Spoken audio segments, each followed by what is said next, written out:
waiting to see if there's another one. Tomorrow morning, make a comment that the whole world could hear, and the comment was, anybody in the world that wants U.S. dollars and it from any currency can convert today. Yeah, especially if once you get familiar with like just how it flows, you know. The U.S. can't let that happen. That's why FedCoin you know where the will be weed phase, it may not be can't perfect, allow. but you know where it's kind They of like have to have some level of you know, currency every scale is control. different too. You know, like I said, the shorter time great frames it keeps that are restarting already itself. fragile trade wider relationships ones, with the United States you get more time to completely watch it. sideways. But So what yeah, nobody once you get wants that to talk pattern, about like is it doesn't have to be unpack perfect as long as you can time the the bot, like where you usually show people the frog eyes is the great place to will fucking have buy. to be some vast But what I think Oki was looking for, he was like, he wants to know when it's coming up and starts printing. He doesn't want to spend tons of time down there. Just like, at what point when it comes up on the other side, after that fake out breakout in the middle. You know what I'm saying? It's like a sombrero, but it's flat. Yeah. So you get the He wants more of a confirmed point, whereas me and you want to buy it before that even happens. If you have a that's why I was saying you can buy the percentage of your network, yeah, we may take a little bit more risk in other people's eyes because they might say, what if it goes down? But in my mind, I'm like, it fucking can't. So yeah, the innovation I that's to make it go lower, I'll buy it. You know, if it creates way bigger and better than the innovation that's happened so far. But yeah, when it comes out of the mine's too far. water and One goes is, up into the frog eyes, that's lightning not growth even a great might not time. be driven You by only get the payments. left eye, right Could be eye, something but then like you go content, like sombrero that, shield. like that. So if you And want to second wait, is the that, best time to buy, like what I did with Bitcoin, HYMC, is wait for the left eye, right eye, sombrero shield, and then get it before the CLS. Just be patient, wait for the whole thing to play out, and then come down to where nobody likes it. And there's a ton of like Yeah. opportunities Make it on before. in that space. And But I think that's where stagger my Bitcoin buys. maximalists Well, will start to realize there's other places you know, to I make money in funds do like ours. small portions to start. I think as it very should be, small I was the only portions, person and then I booting, just so accumulate bigger and bigger as I go in. We'll see you around. Yeah, the deeper they go, the heavier you give them. But so like I'm saying, if we're in on the bottom, we're like I'm trying to time frog this way, where it's about to come out of the water.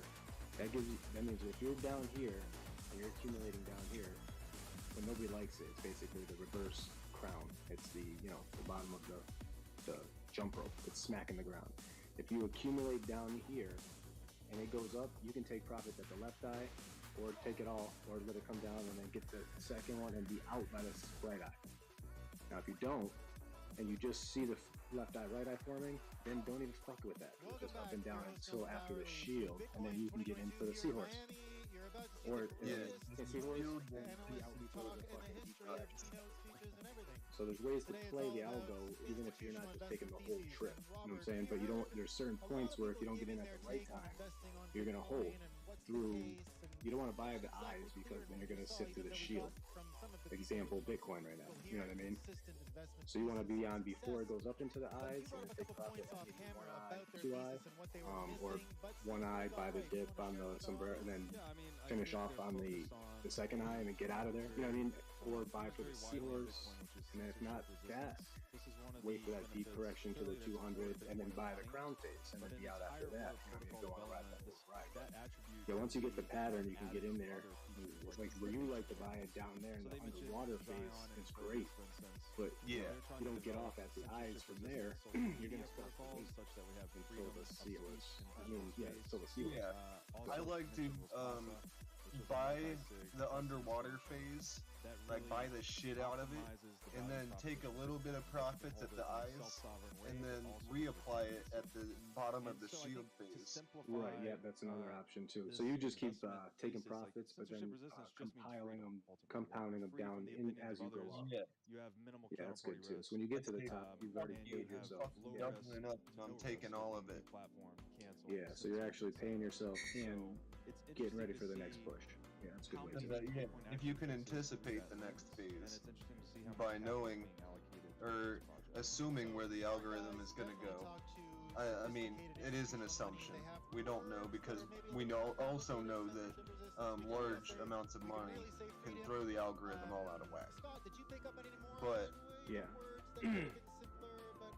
we have a good idea in which direction that may be exaggerated, you know? And like I said, I trade right now on the 4-hour chart because it's clear. Like I can see the algorithm well on the 4-hour chart, so that way I'm kind of playing because it's not like a daily, it's giving me chances to get in, get up, and get out, and then let that money clear by the time it goes through, like down into the sombrero, I could get back in. The 4 hours nice. It's like, it takes like weeks or whatever, but you're already timing it. Yeah. With stocks, you have to let your funds settle and shit, so you can't just like flip it back and forth like with crypto. Yeah, not unless you have a bag already. Like if I have if I'm trading a quarter of my total bag, then I'll have money settled behind it. But yeah, it takes something like 3 to 5 days to get your shit all straight out. Yeah, so you have to have money that you can cycle like that.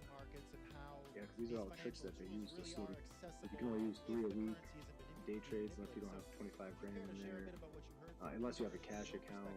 So yeah, and then even if you say you have 3 day trades a week, and then you get in on a day trade, it's exciting or whatever, but now your money's tied up. You can't, if you do it, you can't sell that position because it'll be a good faith violation. So you have to wait for it to settle.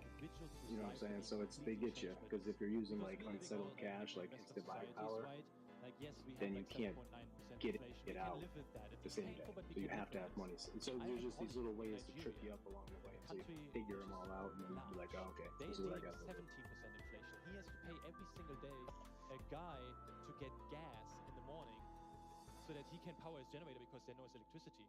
You don't have any chance to have like a low time profits in society and actually save. Now, since he discovered Bitcoin, he has something so that he invests in himself and in his family.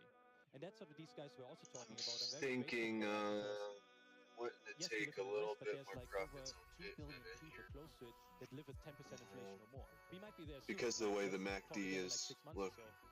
But this is really revolutionary, and they're pointing the finger. Yeah, like I wouldn't have took like I'm in the green on Shiba and Doge. Like I was gonna let that ride. Like, you know what I'm saying?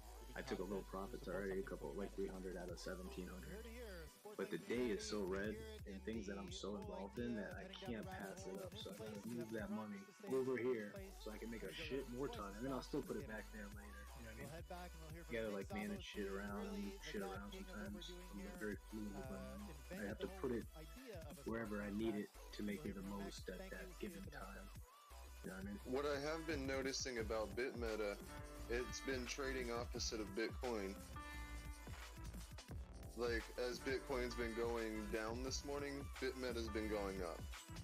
And we've been seeing better percentage in BitMeta. It's up 43% on the day. So, as Bitcoin's falling, BitMeta is doing, you know, crazy percentages up. So I kind of like that. Yeah, whenever you can make money, because everything else is pretty much red over there, right? Welcome back, everyone, and we've got a very special except for BitMeta. Like, literally, even on my shitcoin list. Oh, look at that. Cap is up 0.15%. It actually did some green movement today.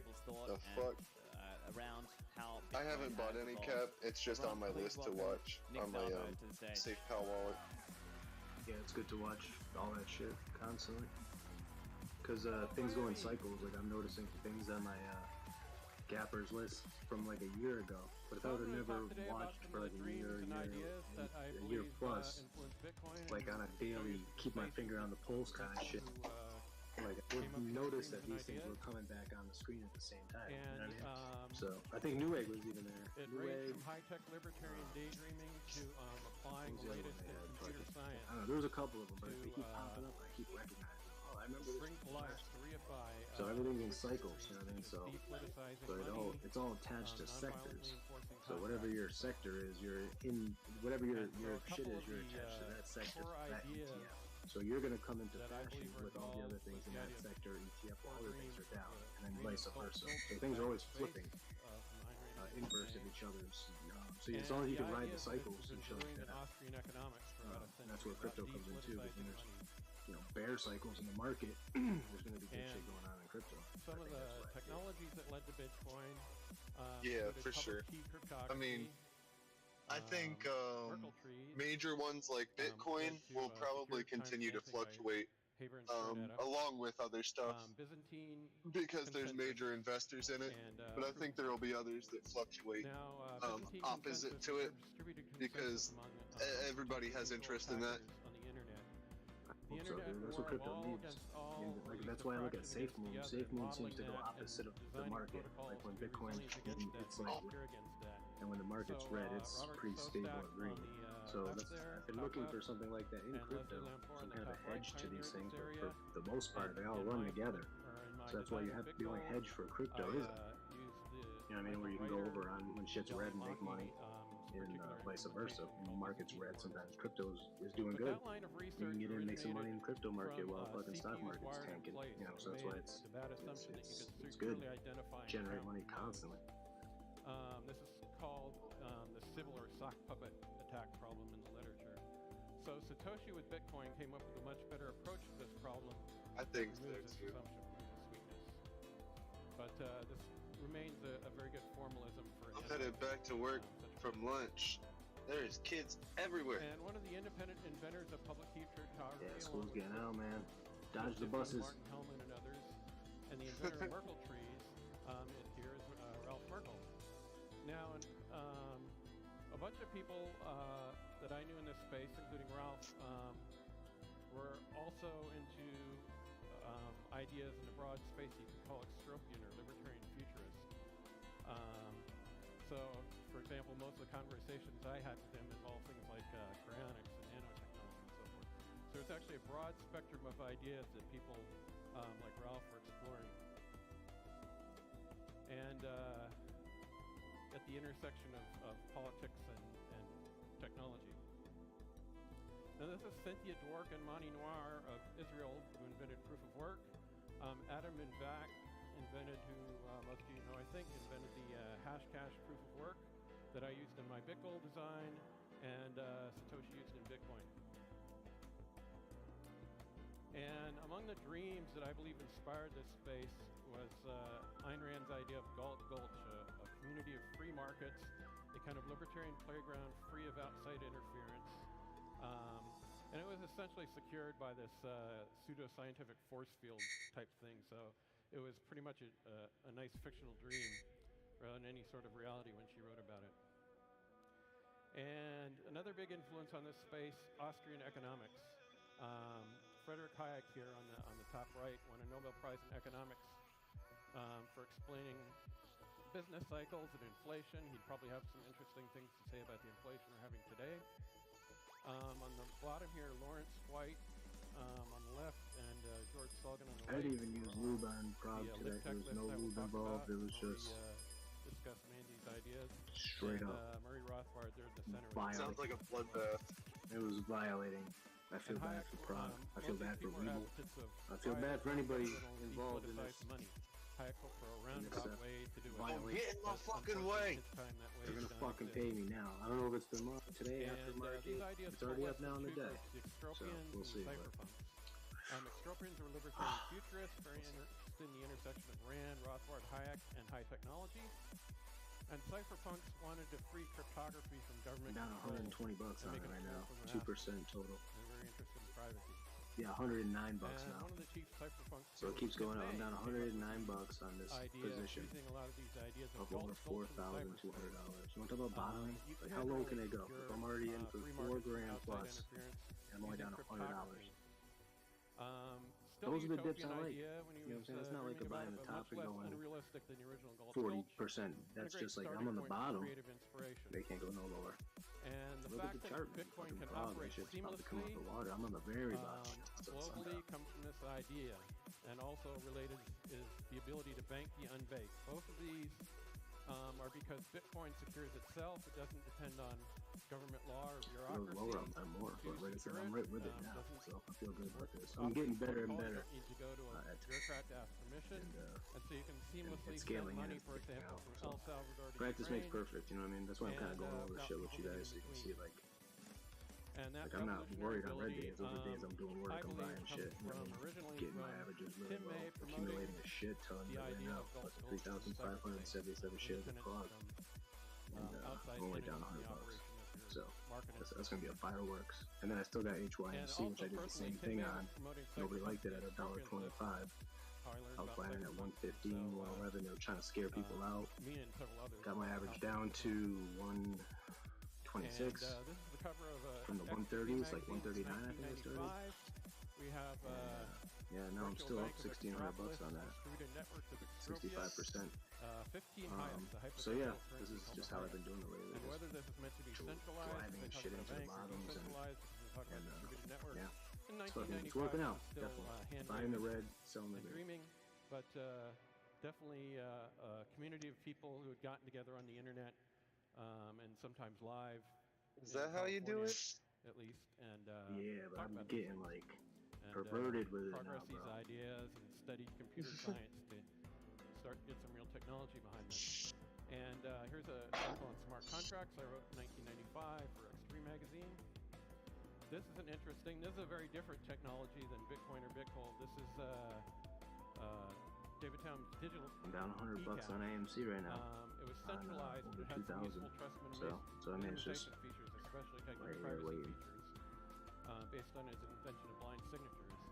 And so, as a way to test out this software, to not use real money like dollars, they created a test currency called Cyberbucks. And Cyberbucks, people set up shops, they set up a gambling app which actually paid out more than people gambled as a way to distribute the currency. And it actually took out a life of its own for several months, and really I think can count as the first digital private currency. And in the mid to late 1990s, inspired by those things that come up before, I ran a mailing list called LibTech. And so Tim May and Wei Dai, pictured here, and Hal Finney, pictured here, and several others, started talking about this intersection of computer science and libertarian ideas. And out of that came my design for Bickle and Wei Dai's design for B-Money. And I'm not tooting my own horn or anything, but if you want to look at some things I came up with, you can Google these phrases: smart contracts, secure property titles, and Bitcoin. And HYMC starting to flat even. It goes down 2, 3, 4% of the edges. The other things we talked about came up with reusable proofs of work.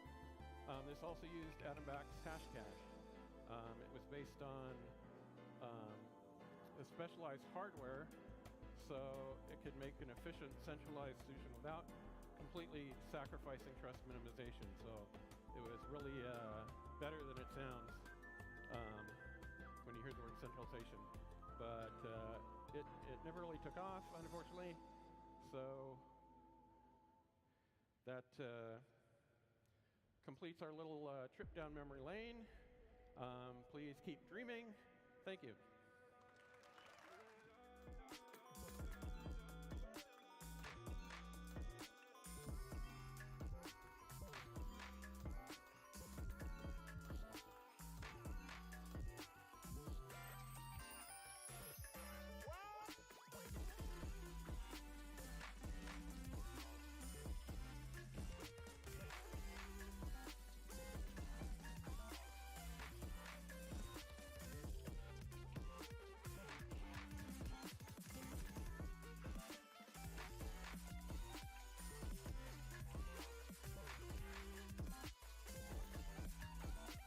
Newegg up 25% now on the day.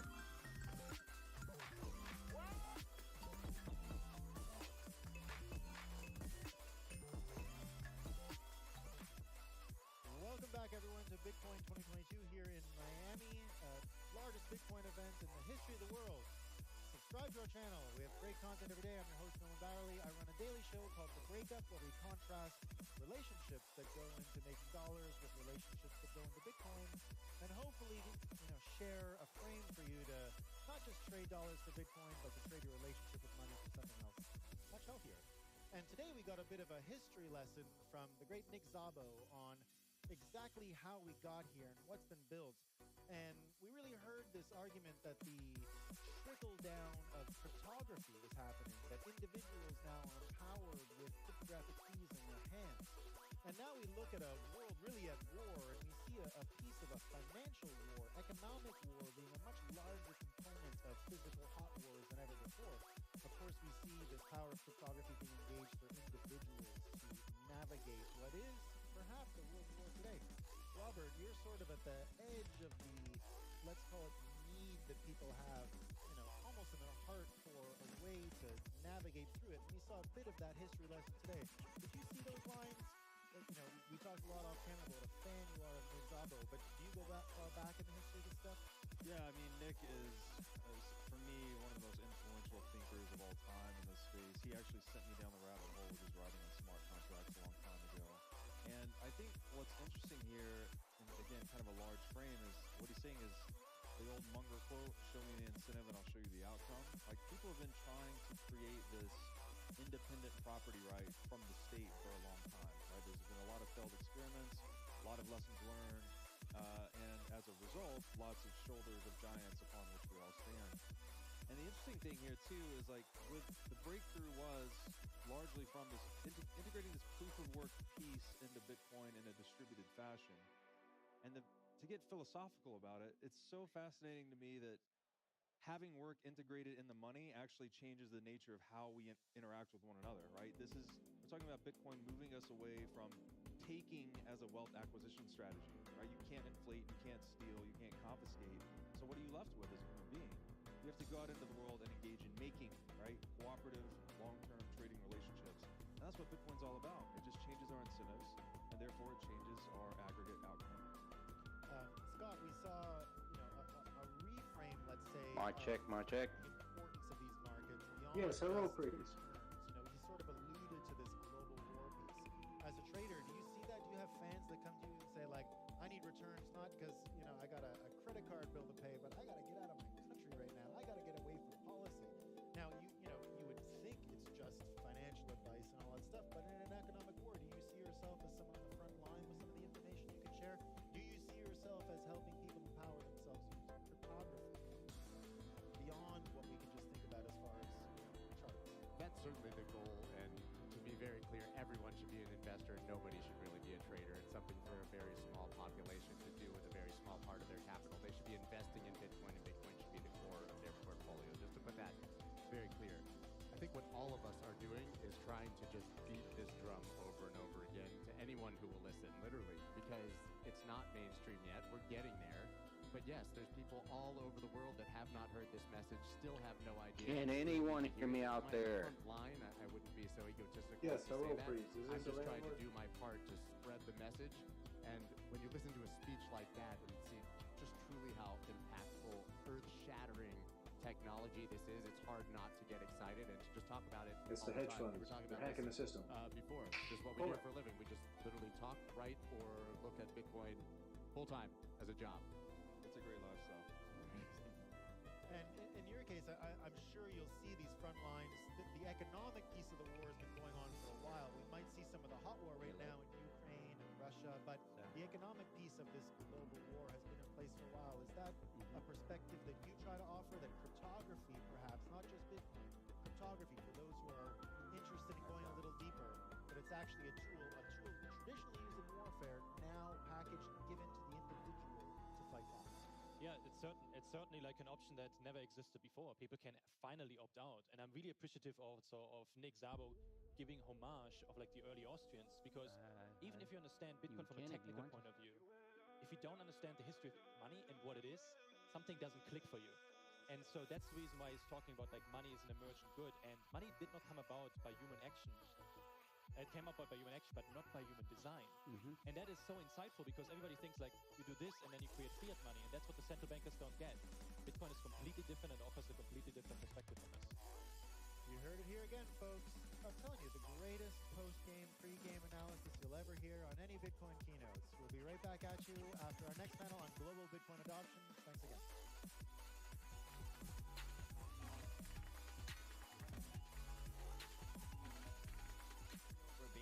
He's COO and Executive Vice President of Mercado Libre. Welcome, Daniel. And we also have Charles Casarilla, This is CEO fucking... and co-founder of Paxos. Welcome, Charles.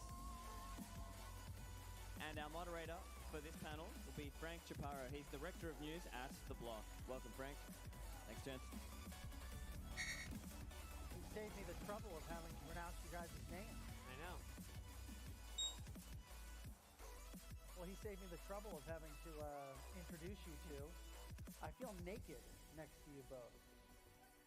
I'm looking forward to getting that mustache. I know. I'm going to grow it back. I'm going to give it maybe a month or two. But honestly, I might do the full beard situation. Yeah, we were convincing of you doing that. I know. We can do it. So, you guys are partners. You've invested in Paxos. You're a client of Paxos. I saw a headline on the internet about how you want to. Can anyone hear me? The biggest crypto market in Latin America. Yep.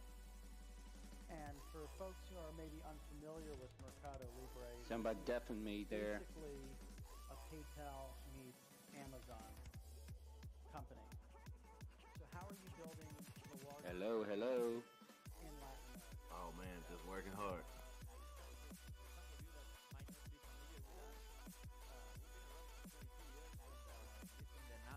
The last 15 years. So last year we had like 140.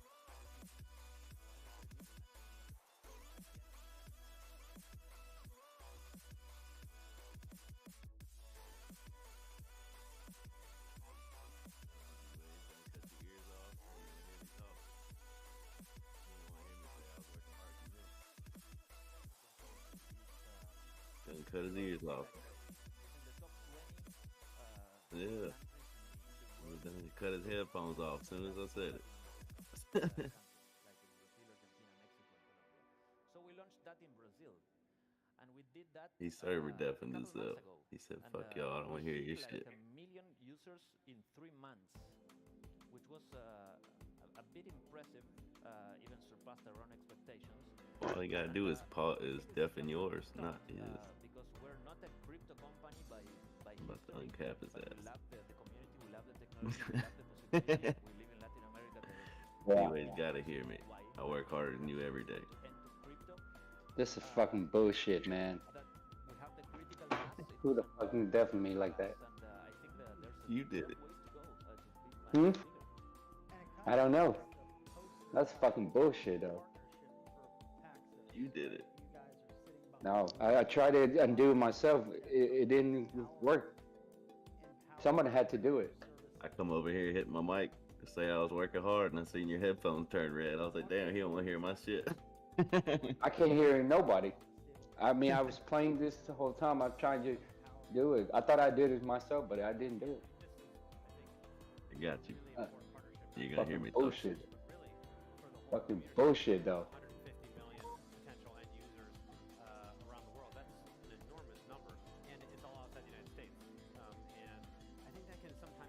How was you serving, Devin? I just heard you come in saying hello, hello, hello, hello. Yeah, I mean, my mic still works, but I can't hear nothing. Well, if you could hear. No, I can't hear anything. Oh, but your mic was still open. Yeah, you might have did that yourself, dude.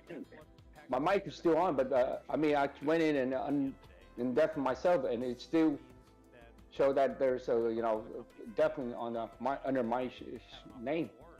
Got you. I'll help you out, D-Way. We got you. Appreciate it. What do you mean? I want to say with you. I'm working.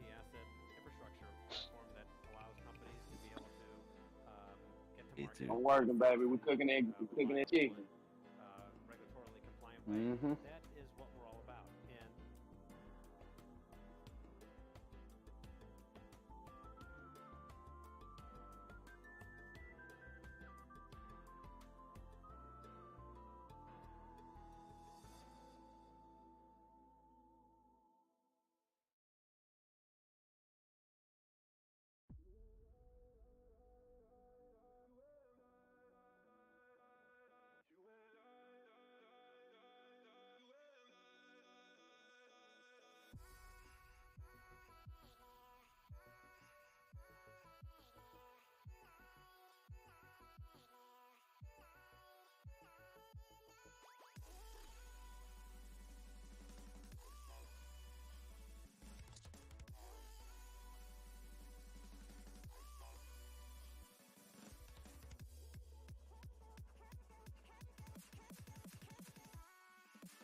Who is that?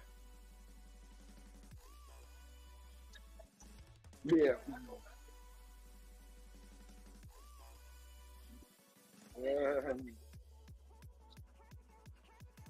Right. You don't be killing it no more like that. Well, I mean, yeah, Jewel been doing a lot, man. He lost teeth. Yeah. It don't give you. Yeah. It don't make you bob like you want to. Yeah. Who is this pull up in the front? Goddamn Felicia.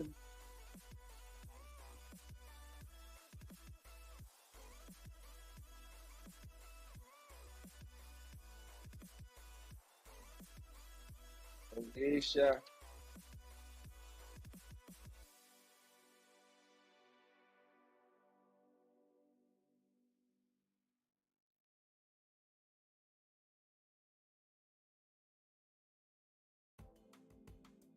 Hello.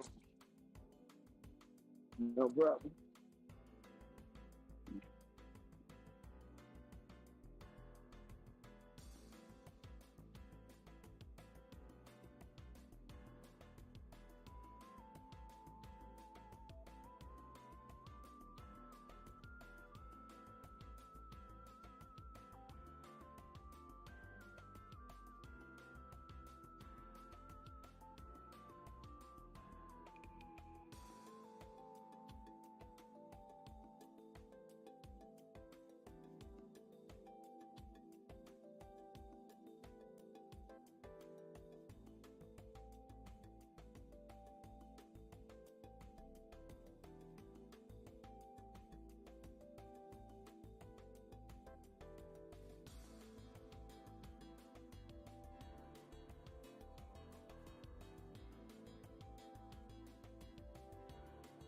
Let her up.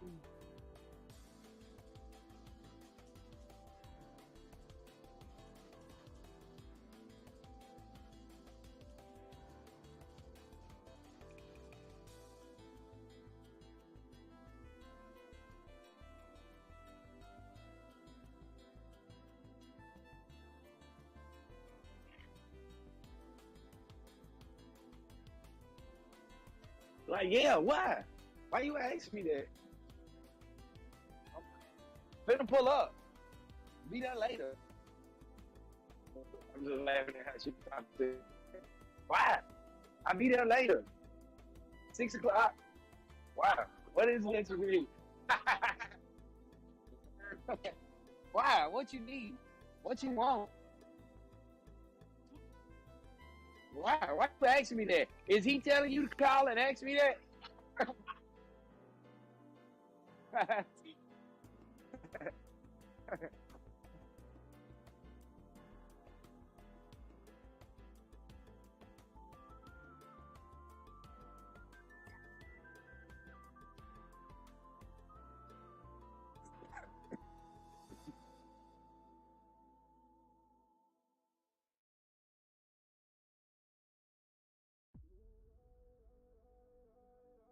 Why?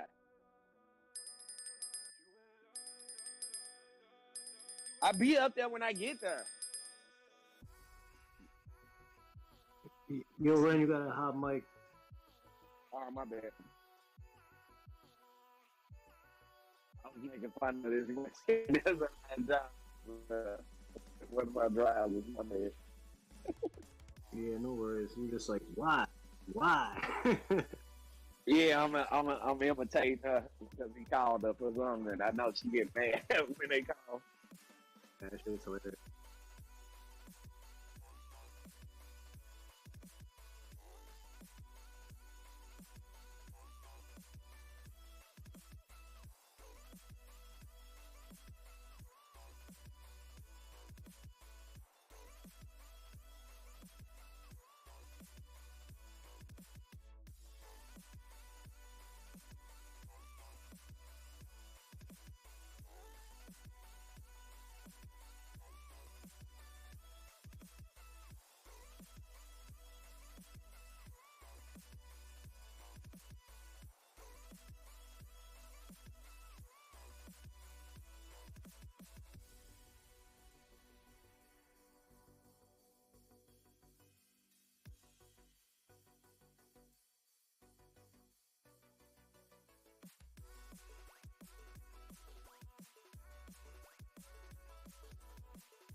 Still after?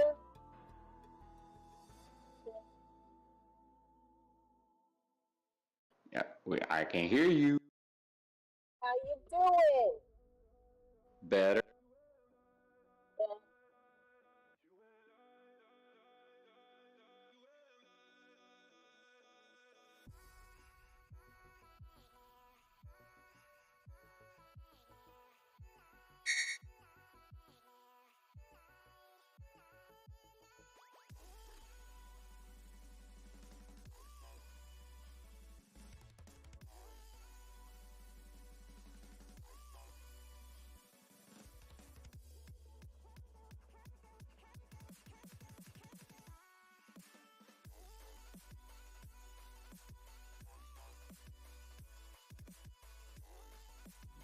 What's up to London?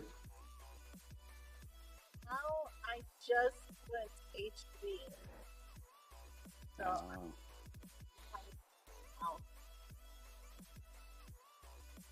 I need a nap. Took a nap. I need a nap. Oh, let's take a nap, man. I will here in another hour. Do it now then. Yeah. You have the kids, right? No, actually, my wife, she's home this week. She's picking up the kid. Oh, that's cool. Yeah.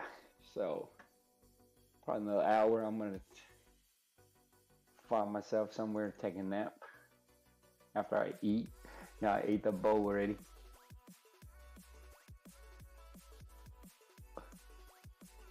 Ooh, that was good. That was. I'm gonna go home and start my second job. Your second job. Yeah. Well, which one is that? Writing Chris up.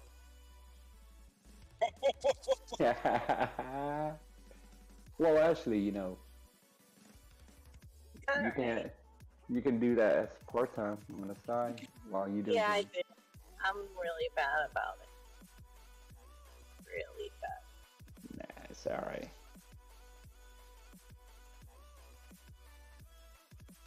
Well, I haven't looked at the market's probably still sideways after that drop here. Do need to thank Donnie. He, I did that little thing for him. So I did a couple pieces for work. Mm-hmm. They really, really like it. It's You talking about the pictures that you did for Donnie, right? Yeah. I think that's pretty cool too. Well, no, but so I did like a message, not like a commercial, but just a couple of like a mobile message. Yes. It's like, wow, it's amazing what you could do when you put your mind to it. A human mind is one that cannot be discounted. It can do awesome stuff if you put it to the, to use in the right way. Yeah, definitely so.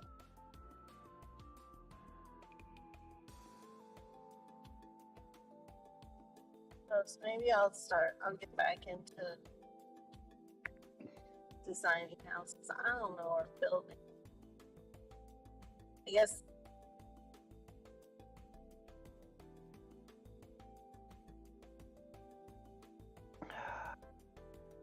Are we gonna get up back to 44 here or what? 43.8. So just have to take a dump. Oh, it's been dumping all day already, pretty much. Shit. Well, if they want to get down 42 and get over it, come on with it.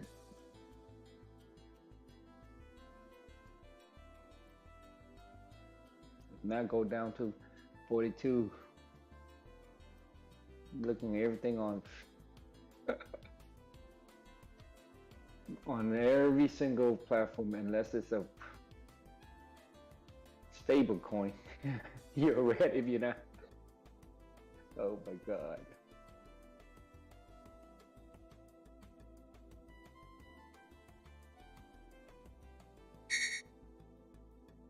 Let me see. Mina. It's 1, 2, 3. Let me see. 316.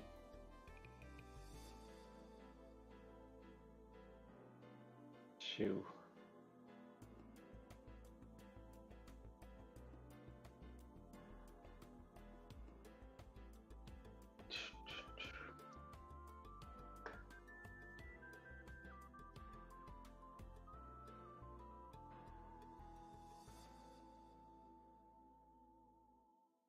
How's the weather down there today?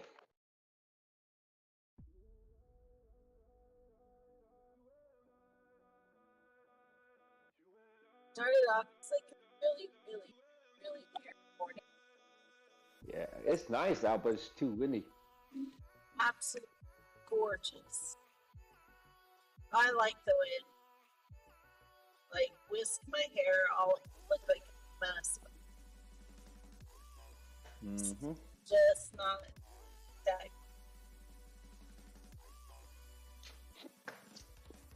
good.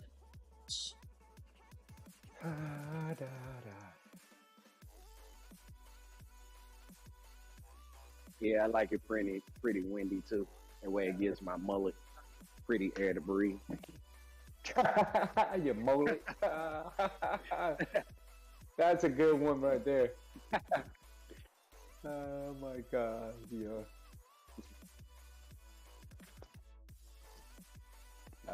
Do.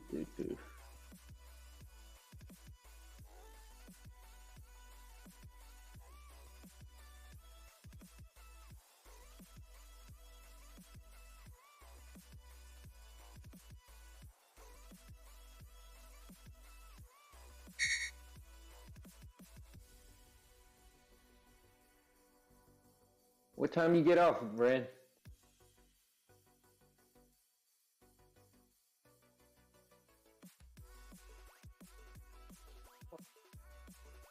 It's 3:53. It's 3:53. But what time do you get off from your job? Like what time you come in and what time you leave? Come in at like I leave about 5:30. Oh. Yeah. Just sit here and do nothing. Getting paid and tell people what to do. Somewhat. I'd help a little bit. Of course, where you need it. I like to have your job. No, you wouldn't. Don't want his job when something fucks up. Because people are bitchy and nasty. Bitchy and nasty. So customers are which one you talking about? When they're in their moment, they can be cuckoo for. I mean, that's the customer anyway. They talk a lot of shit, but I mean, 9 times out of 10, when they say they're not coming back, they come back 6 months from now, or 3 months, maybe even a week or two. Well, you made them leave. No, I don't. It's just Okay. been that they might have a bad experience. Oh. Well, maybe the job is not for them. That's why. Right at the moment. Huh? Talking about employees? No, the employees don't. I thought you were talking about No, you're right. the employees. They cool. Half of them don't want to do shit anyway. They just want to make some easy money. They don't. You know what I'm saying? You got to think that when they think about this, they like, it's Pizza Hut. Don't take this shit serious. You know?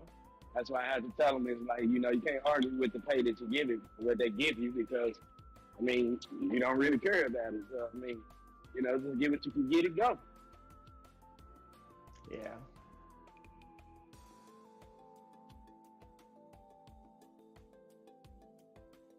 Yep.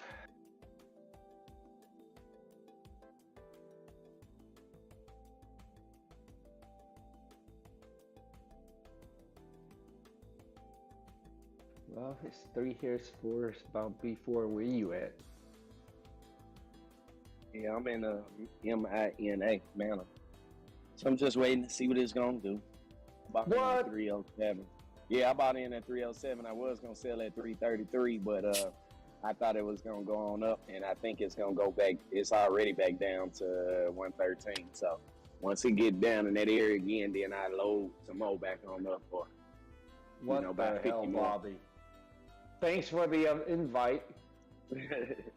Well, you don't kind of know where it's gonna go. I just, FOMO'd in with just 50 coins to begin with, and then when it went a little bit lower, I bought 50 more. So, and I just left it at 100 coins for what I got, but I'm ready to buy some more.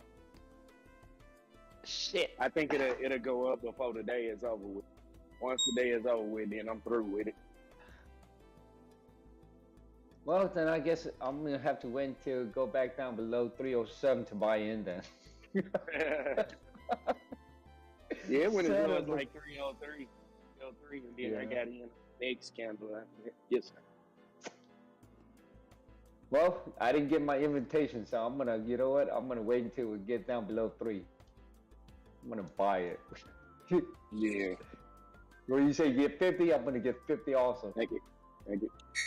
Yeah, I bought 100 of them. About 50 of them at 307, and another 50 at 312. Godly God. I thought you were gonna sit out on it. Well, yeah, I sat out on it until I seen the first, 3 candles going down. Once 3 candles go down, then that's kind of like confirmation on the 15th for me to try to just start a slow position.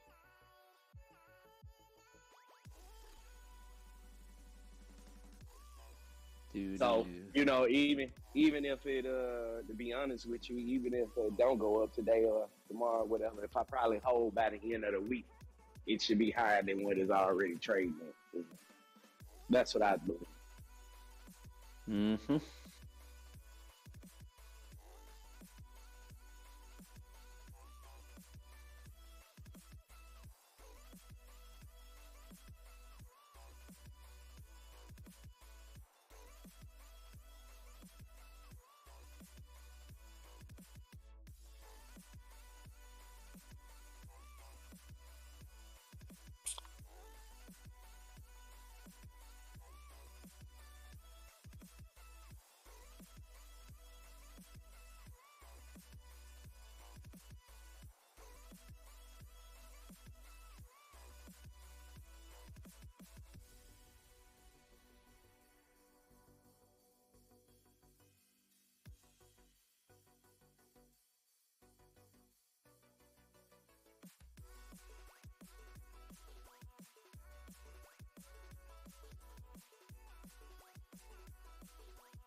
Shake it like a salt shaker. Ah.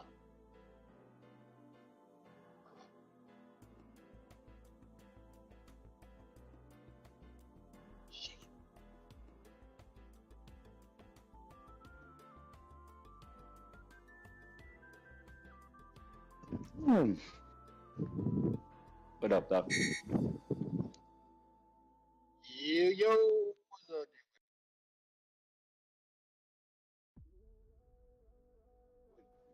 Doing there, buddy? Not a damn thing. Were you taking a nap, sir? Sounds like you were taking a nap. Fuck no. Horse shit. Horse shit. Somebody. Well, I don't know. Trying to figure out, did I deafen myself or somebody deafened me earlier? Definitely. Try and play with You this. heard her? Yep. Oh man, hey, I don't know. I did it myself or somebody did it. I'm trying to figure out, play with the log here. All of a sudden, I can't hear shit. First is the mic, then the microphone. I can't hear shit. That's why.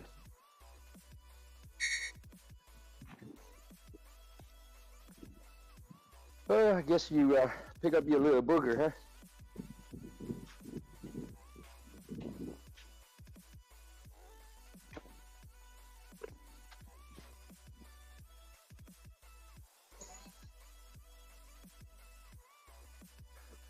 God dang, you coughing again, Crippa, Mr. AKA Flip?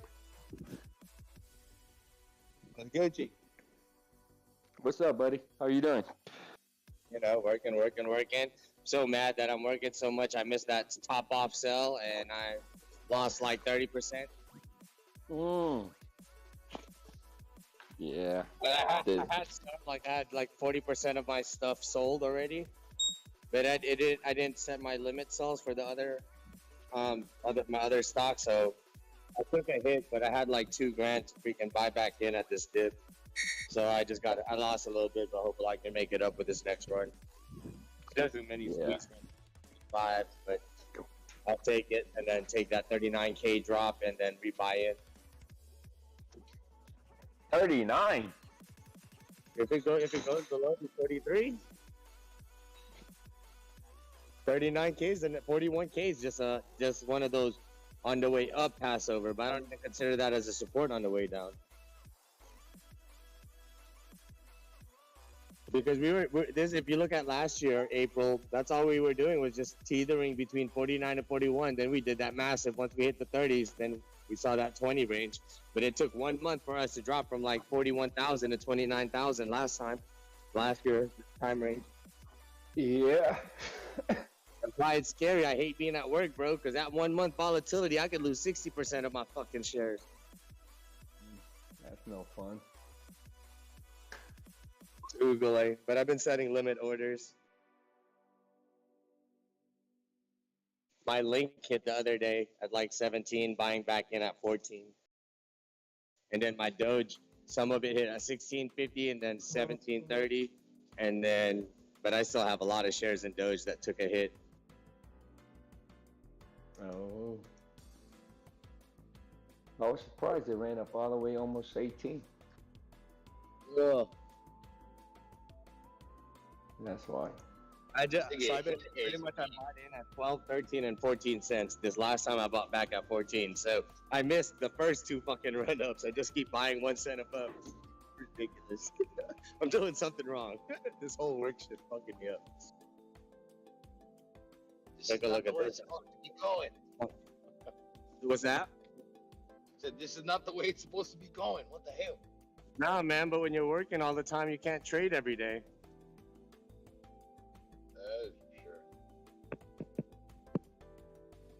Oh, D-Wave, I just got your message, but and I just cut off earlier. Yeah, I was able to hear you, but I was in the shower, so I couldn't talk. But I was able to hear you perfectly. I better go. When you came in there and said, "Hello, can anybody hear me?" Yeah. It's all good now. Yeah, several of the guys even tried to answer back, but I don't think you were able to hear them. I know No, Darrell tried to answer back and somebody else. it's kind of weird. I didn't do anything. I don't think I pressed any button on this hand. Oh. That's why. It's alright. I'm ready for Friday. Friday. I'm off tomorrow, but I'm gonna work Saturday. But I had to see what I can do tomorrow. I'm too tired. Don't worry about anything, buddy. Whenever you feel lost in the crypto world, you chime in here. We got your back, baby. We got charts. Colorful ones. Yeah, man. I got little mountains, some ridges, some crevices. Mountain ridges and crevices. What are you doing, picking up your kids or what? Nah, my kids are all in school. Oh. I don't have to pick up my kid this week, so that's good. My Wife is wife home. Kids.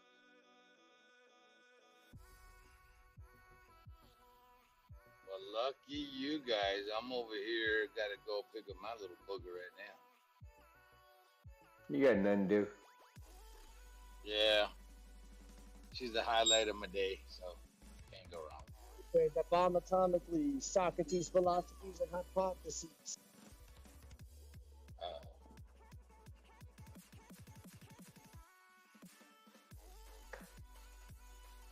All I do is eat at this restaurant, man. This is gonna get me fat. Oye, estás a poner gordo, cabrón.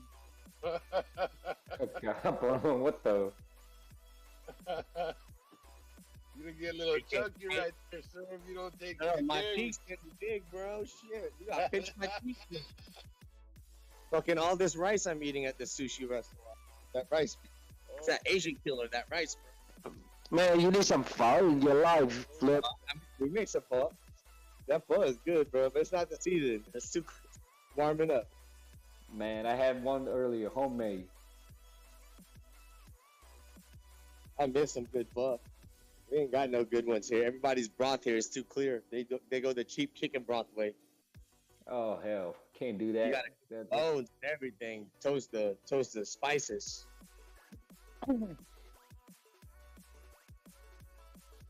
Man, you can't do that. That's so disrespect to, you know, the pho community, bro.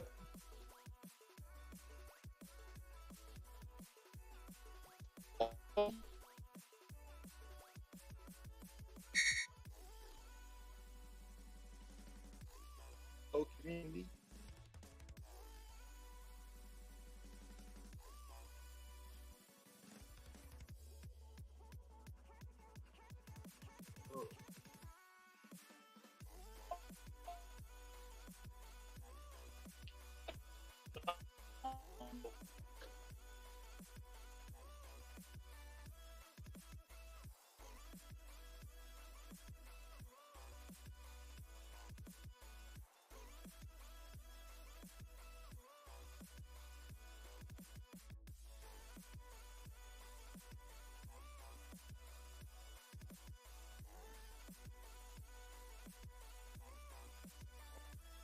Oh, my shit keeps going up.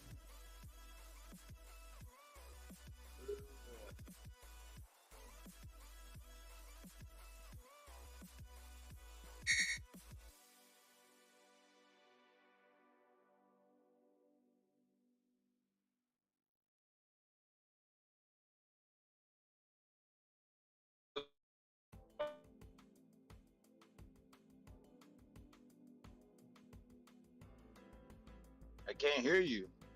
Can anybody hear me? Yeah, I can hear you. I hear you. I just got back. Oh, okay. Yeah, I was seeing your guys' light up. I was like, what the hell? I don't know, it was my damn. Yeah, D-Wave was having a hard time earlier, with people hearing him. They're on to us. Yeah. Gods. Yeah, Dang. I know. Yo, that Prague, as soon as the market, right before the market closed, it shot up 4% on the day. I'm up 170 bucks. I was down 8% today. I was on to him. Damn. I was on to him. we gotta start throwing wrong numbers out there, man. That way they could get off our backs. Yeah, we're gonna have to smoke screen this bitch. So you mean that you were up 232%, and now it's back down to 16? Yeah, well, the thing is, I just keep losing money. I keep, I keep buying it high. I'm so silly, and then I sell it for a loss every time. It's insane.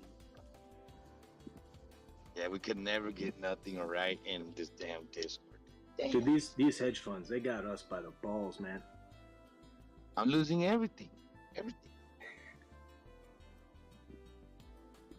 That's too fucking funny. Yeah. I just had to go try to jump my son's fucking Ford. He's got an old Crown Vic Interceptor he bought for like $2,400. So it's all like decked out, police package, detective car, and all that shit. But it wouldn't start, so I just tried to jump him, and it wouldn't start still. So I might have to have it towed back here or something. But so that didn't work out. But I just got back. I got a quick spicy chicken because I was craving a little spicy in my life after today. Oh, I was just thinking about a damn spicy chicken. Oh, they hit different, But now I gotta go with my daughter for freaking practice for 4:40, which is about 10 minutes away. That's what the alarm was just going off. But yeah, I'd eat something. I've been just staring at the screens, doing orders all day. I don't think I ate. Maybe a banana, so I had to eat something real quick.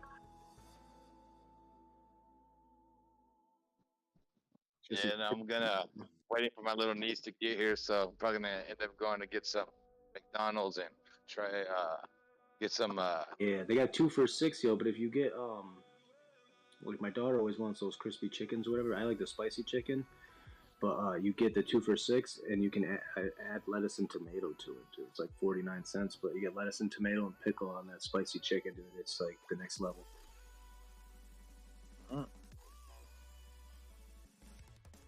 I'll be dead. Yeah, it's either that or Whataburger. I've been wanting to try out that burger that Patty got me onto, that spicy chicken one. So depending on what she wants, she's the one that. Well, she's a kid. She's probably gonna want McDonald's usually. Hey, I'm just a peasant in the world. That's it. That's it. Keep them happy. You know what I mean? You ain't no peasant. You're freaking well. Hey, I'm a peasant in her world. In her little world. Yes, I cater to her every time she asks for some candies. There I go. Let's see. She is my mister.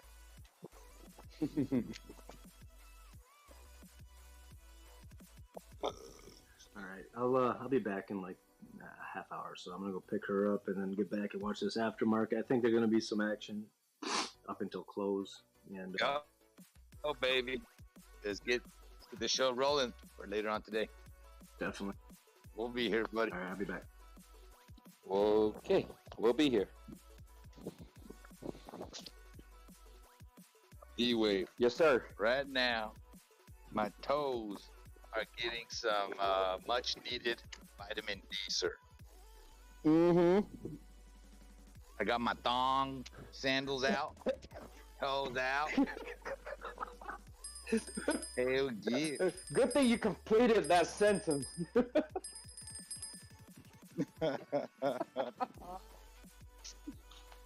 You stopped short of finishing your sentence. I'm like, what?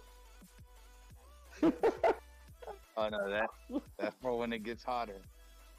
Man, it's 95 yesterday. We're in the 70 right now, so I'm not bitching. It's nice. Breeze blowing everything. You know? That's why. I can't. No. Can't complain myself. Let's see, voice settings.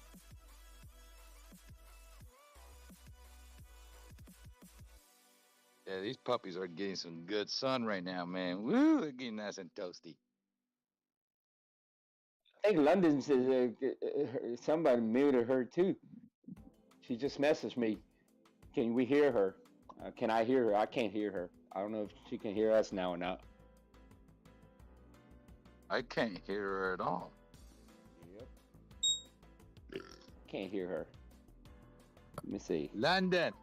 London, If bring you it can on. hear her. Hear her. Wave. Or just drop a nasty message in his inbox. Yeah. You know how to get to the core of me.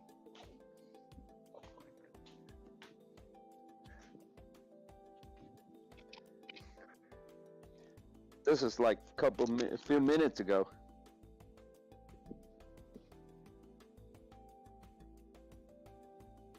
I don't know. I'm looking on her. I didn't mute her. Server mute. Yeah, we can't even check the logs. I can't check the logs. I can't check it either. Your fat ass fingers did it. My fat ass finger.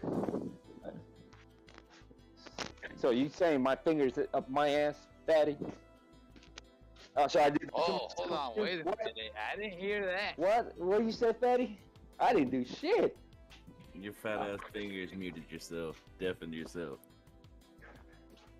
How the fuck did I?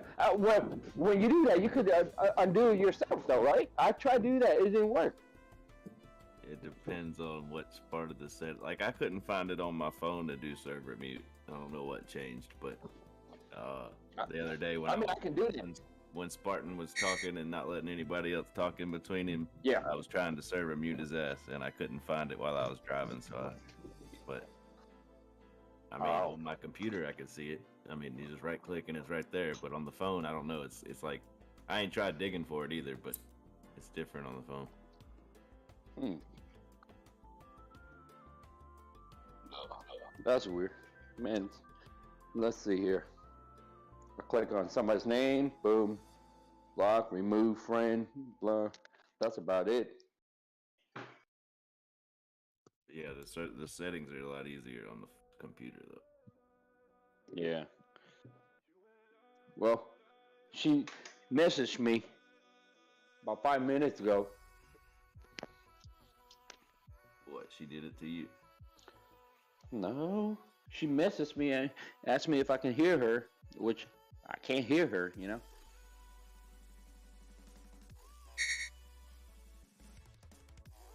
Bet you can't fucking hear me now. What the hell is that, Darrell? Let me see his log.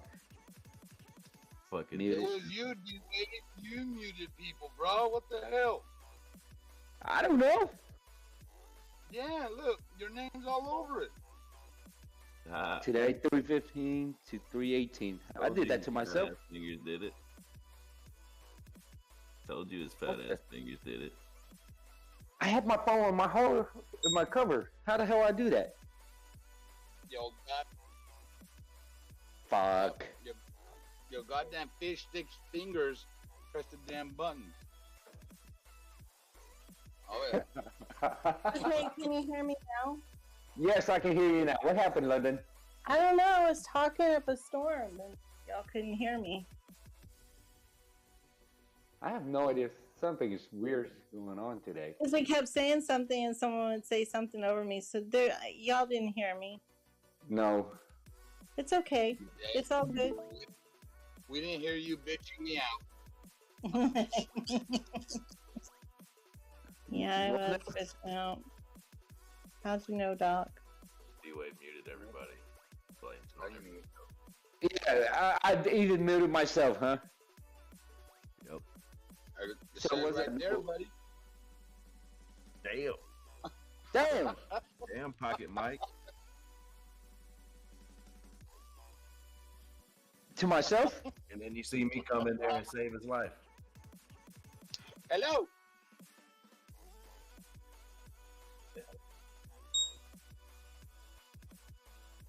This is bullshit. It could be. I need a new phone. Damn, Pocket Mike, motherfucker. Fuck. what kind of shit is that? With the way the market's like this, I can't get a new phone anytime soon. Tell him, D-Wave. Damn. Don't make me start busting out my Vietnamese here. Get that fish sauce. Hot dick Doc Milk. Con mẹ nó. Thằng lồn. Cái ngón tay đâu mà nó khóa được sao? That was So apparently that I was bought the loud. wrong. I hope the devil eats your ass. Yeah. What's that right there, the real that Starly NFT? I have Starl, but the one I have is S8.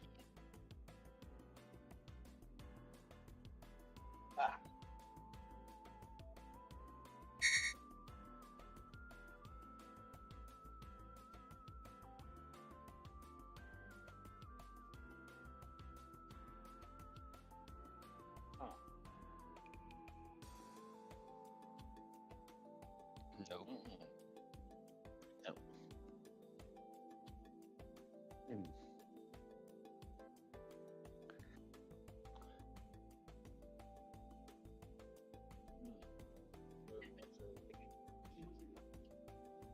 And what's the price on that Starly right now?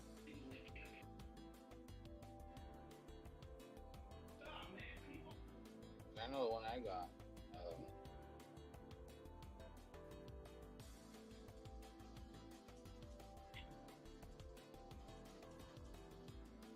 Oh, here it is. It's 8.93% up today.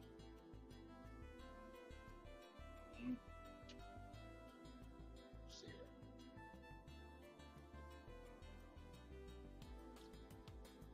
It looks like it still got room to go down though. Maybe down to 62, maybe down to the 40s.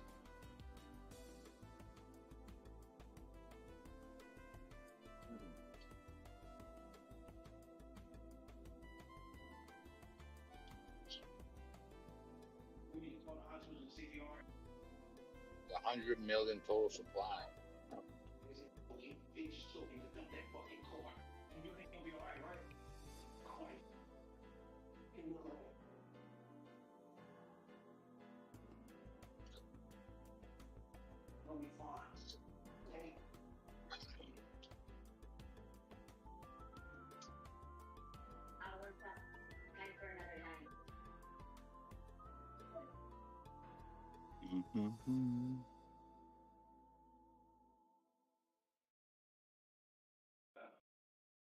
What do we have?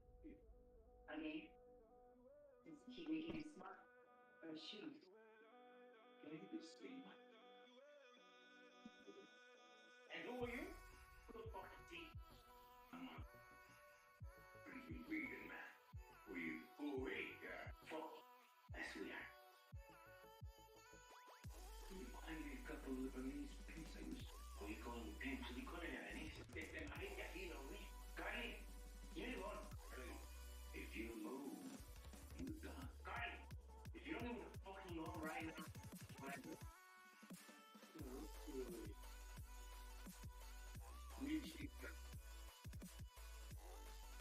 got a problem. We just wait. Here, you don't have the money. Just come. Okay, come. Just. They made us work out for 2 days straight. I'm spending like the child and he's keep waiting for him to die. But our shit is so pure. It's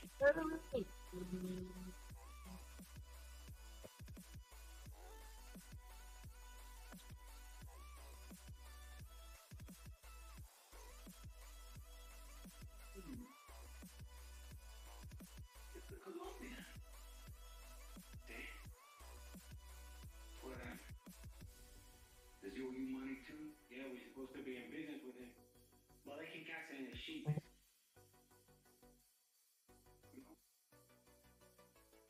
I think we might have been looking at this all along. I love Colombia.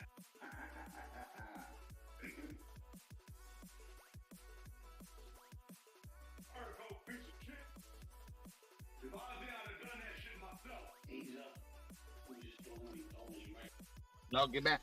Get back. It's broad daylight at a busy park. Don't nobody care about a nigga shooting another nigga in some Mexican bar. Yeah, but the cops, they gonna talk to Kevin. You can bet on that shit. Kevin ain't gonna squeal. He hard-headed, but he ain't no bitch. That nigga gave up the recipe. Was ready to burn everything down. You think he gonna keep his mouth shut on this? What they say might not matter.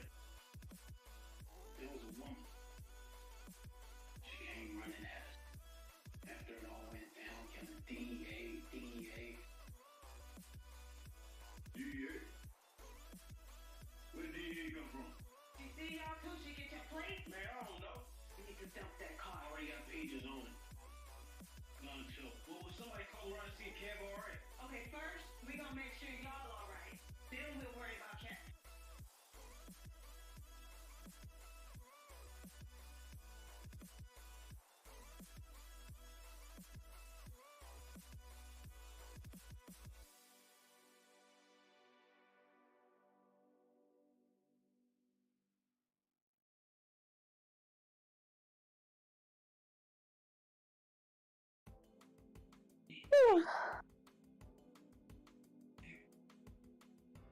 That wasn't part of my deal.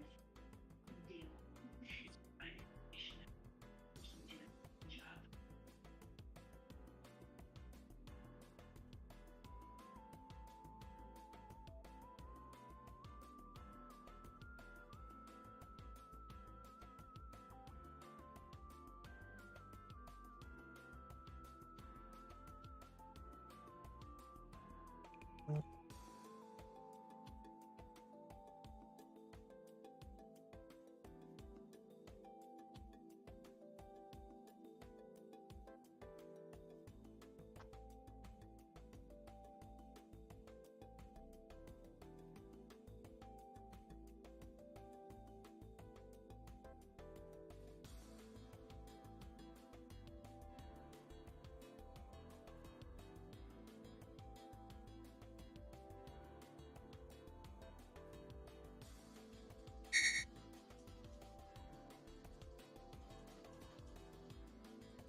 Wouldn't that be the reversal, the backup?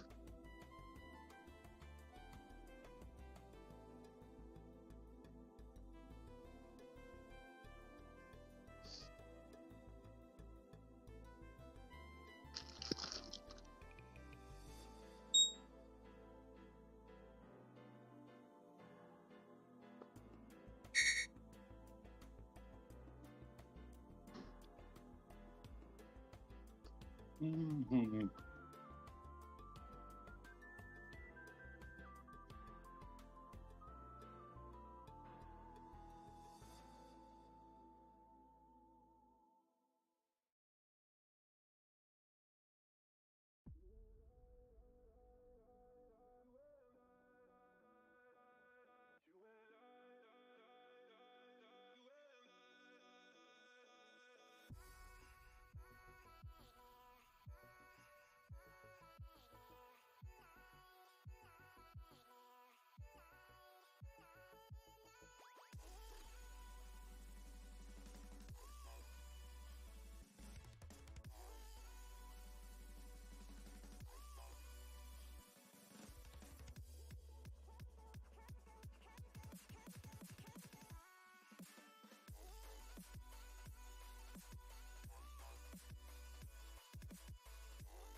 And the whole market is down.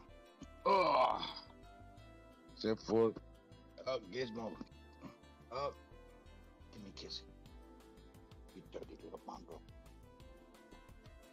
Here, come closer.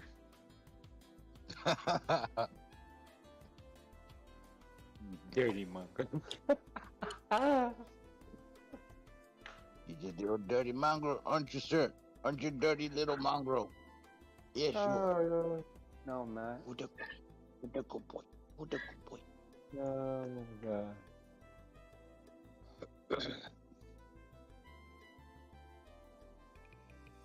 See, everything is in the red.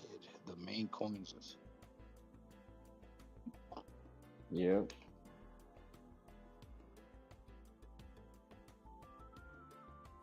Eight coins, 6.10% down.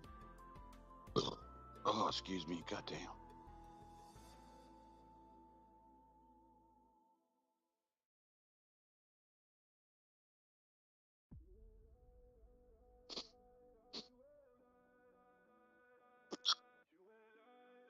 Well, there's Mina. Mina's down 5.90%. Rain got into it at 307. No. Yeah, that little sneaky, slimy little guy. Skinny dude. He pulled that off. Bro, you just sneezed all over my Coke. Dog burger on that motherfucker. Are you talking about the dog sneeze over your Coke? Yeah. Sneezed all over my damn. Oh, send the damn dog to the room. Should. It's like, bro, you sneeze all over my Coke. Get your ass in the room. Does the dog feel any remorse after he did that? Oh, hell no, this fool just not feeling no remorse. You need to show that little fool who's the boss. Man, it's hard to do that when he's over here fucking laying down on my damn chest with his paws up. He missed you. Dirty little Oh, God. Dirty little mongrel. You dirty little mongrel, sir. Yes, you are. Yes, you are. You smell like butt.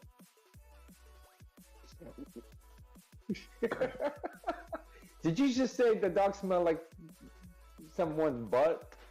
Yeah, I think this fool's been licking his own booty hole. Probably. You dirty fool. Oh, God. That's your sister's dog, right? My little niece. Tell your little niece the dog needs a shower. Give that dog a bath.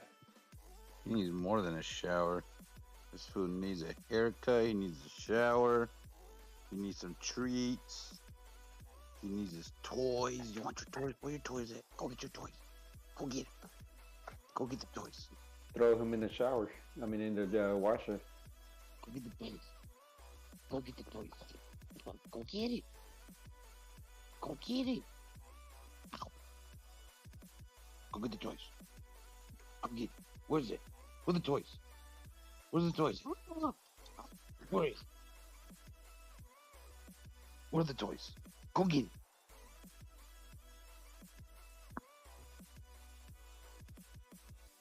Sometimes when you tell the dog to do certain thing, they just stand there and look at you. What are you talking about, fool? No, he's going to his little basket. Get the toys. No. Get the toys. Go get one. There, he's gonna get a toy. Get the toy. Go get it. Get the toy. It's right there. Get the toy. Where's the toy? Get the toy. And now he's just looking at me. Yep. What are you talking about, old fart? You go get the toy. Oh, there he goes. There he goes. No, get the toy. Gizmo. Get the toy. Go get the toy. Not me. Not fool. My fingers are not the toys. Go get the damn toy. Oh man.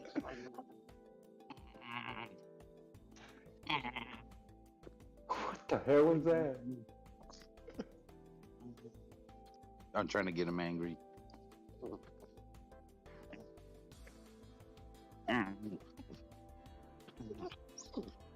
Does it work?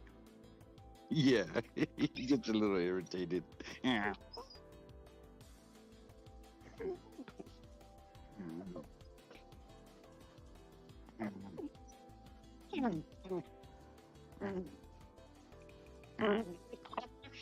What the hell are you doing to the poor dog, Doc?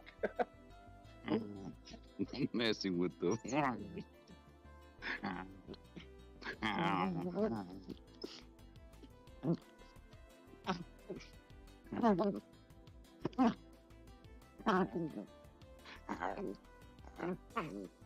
Go get the toy. Go get the toy.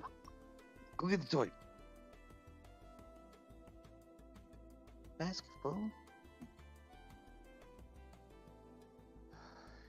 If you want me to throw the toy, you gotta bring me the toy, sir. That's how it works. No, they want you to get the toy and throw the toy. Oh yeah, he's just chilling there next to his little basket full of toys. Mm-hmm. That's how they want it.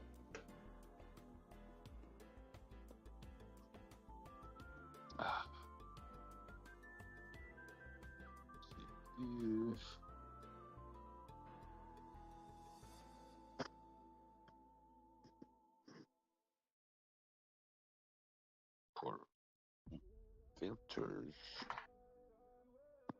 See, Metaverse, Solana.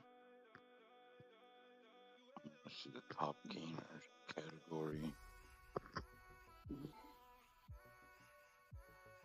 No, feeling smarter. Oh, shit. Here we go. The army's getting a little stronger day by day, baby.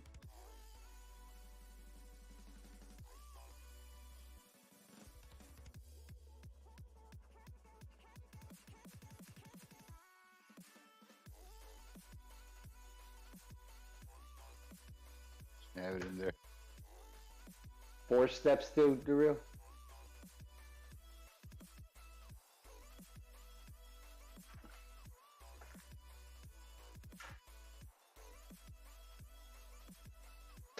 Oh, nice.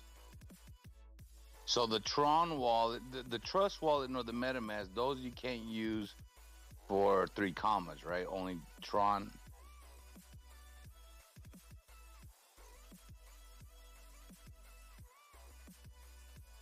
Oh, snap.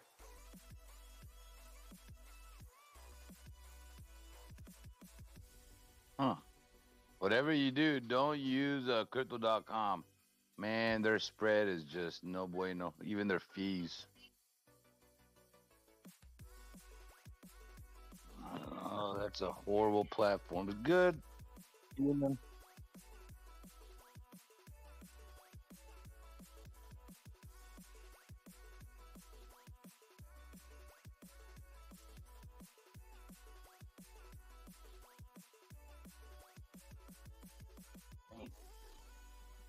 What is this? What platform is it, Doc? Which one? What platform is it? Oh, gee.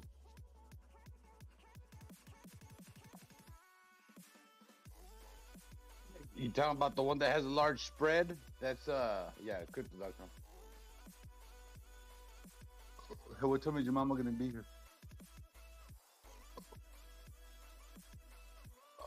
Oh, she's going. Oh, okay then. All right, yeah. Let me go smoke a cigarette, then we'll take off. Get everything ready.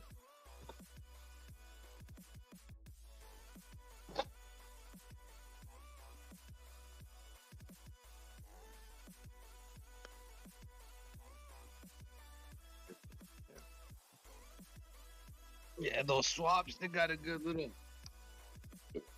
return on them, man, because they're low cap. I mean, somebody that comes in and purchases a good amount, they slingshot that sucker up.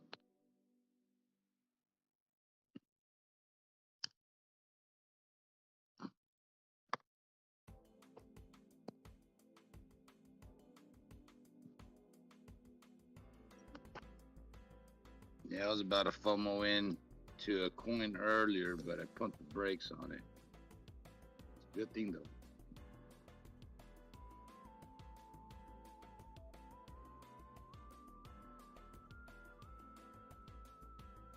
Hey, D-Wade, did you ever figure out how to do your swap?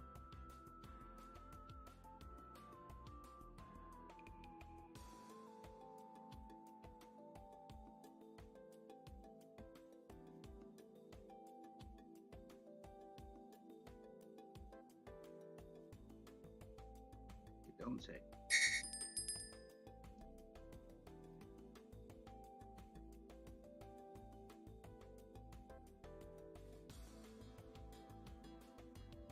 Oh, he's muted.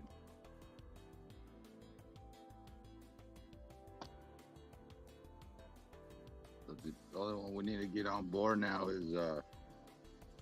is Fatty and Gods.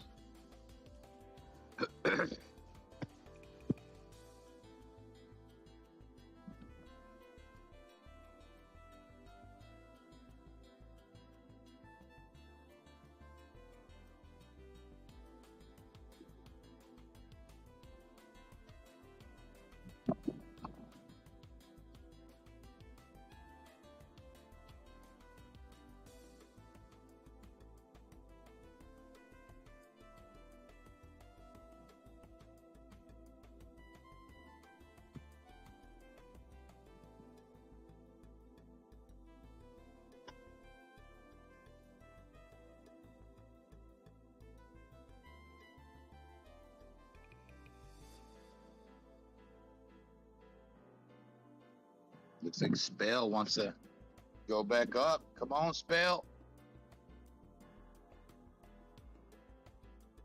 51 right now.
Oh snap! What was this at?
The traditional way to get business insurance sucks. Days and weeks, calls back and forth. James Kaufman, World News Report today. Ladies and gentlemen, today's April 6, 2022, 4 p.m. Central here in the USA.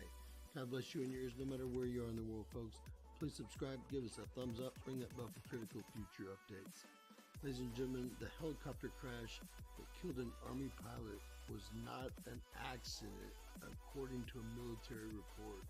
Captain James Bellew was dispatched March 30th in a crash involving two helicopters at Wright Army Airfield. A source familiar with the ongoing investigation told the Army Times the incident was not an accident. A criminal investigation is currently underway. Captain James Bellew, an Army pilot at Fort Stewart Hunter Airfield in Georgia, was killed last week in a helicopter crash that is currently under criminal investigation, Savannah Now reported. An official statement issued March 30th from Fort Stewart Hunter Airfield's 3rd Infantry Division confirmed the incident that killed Bellew involved two UH-60 helicopters at Wright Army Airfield, but did not share any further details. On Monday, an anonymous source familiar with the investigation told the Army Times that the incident, which occurred occurred at approximately 2 a.m. was not an accident. In a statement to Insider, Lieutenant Colonel Lindsay Elder, Public Affairs Officer for Fort Stewart Hunter Airfield's 3rd Infantry Division, said, quote, Captain Bellew was on medvac duty the night of the incident. Medvac crews sleep on site to remain on call at Wright Army Airfield during their shifts to remain postured to respond to medical emergencies. The initial indication is that all other crew members were asleep at the time of the incident. Captain Bellew was the only crew member involved in the incident, and he was the only one injured or killed in the incident. Elder's statement continued, at this point, we cannot address the manner of the damage to the 2 aircraft, timeline of events, or the response from the tower and emergency services, as those details are still considered part of the active investigation. Bellew, a native of Charlottesville, Virginia, was a decorated officer serving with the 3rd Combat Aviation Brigade, 3rd Infantry Division, Savannah now reported. Over the course of his military career, he was awarded the Army Achievement Medal, National Defense Service Medal, Global War on Terrorism Service Medal, the Korean Defense Service Medal, and the Army Service Medal Ribbon. The U.S. Army, as well as its Criminal Investigation Division, did not return a request for comment. I don't know if this might have been self-inflicted, but it did involve 2 helicopters. Very strange release. I guess we'll find out more in the coming days. God bless you guys. Please share, please subscribe, and always remember, anything's possible in Bizarro World. Do you want to hook the ball more? Not sure how? Let's fix that. Hi, Scott Pohl here, a contributor with the National Bowling Academy. I have an incredible deal to offer you for the National Bowling Academy's premium membership. $3 for an entire year, and you'll gain access to all premium member benefits. That's $90.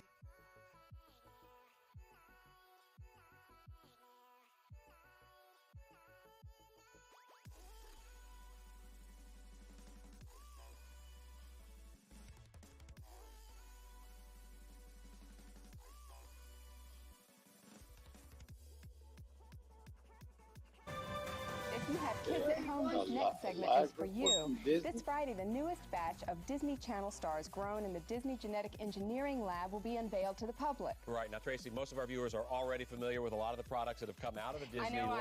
I am. Yes. But how exactly do you create a Hilary Duff or a Miley Cyrus from scratch? Right. Well, we're going to find out exactly how it's done right now, because joining us live from the Disney Lab is one of their lead geneticists, Dr. Andrew Rourke. Welcome, Dr. Rourke. There's quite an operation you've got going on out there. Thanks, Jim. So the stars that we see on TV are actually grown right here? That's correct. They're grown and developed here. We engineer their brains for advanced singing and dancing capabilities, even posing for photos. By the time they grow to desired size, these child stars are fully ready for the camera or the concert tours or whatever Disney chooses to put them in. That is simply amazing. Now, how long does it take to actually create a star from scratch? Well, not very long at all. We use the exact same DNA structure for all of our stars, and then we simply tweak minor details like hair color or skin tone. Right, yeah, we do have some footage here of some of the well-known creations that have come out of your lab. Let's take a look. Yes, well, that's model 6831-A, publicly known as Mitchell Musso, standard male base with a type 3 skin pigmentation. Wow. And that's model 6831-B. We give him slightly thicker eyebrows and type 5 skin. Well, so it's sort of like putting a puzzle together there. Exactly.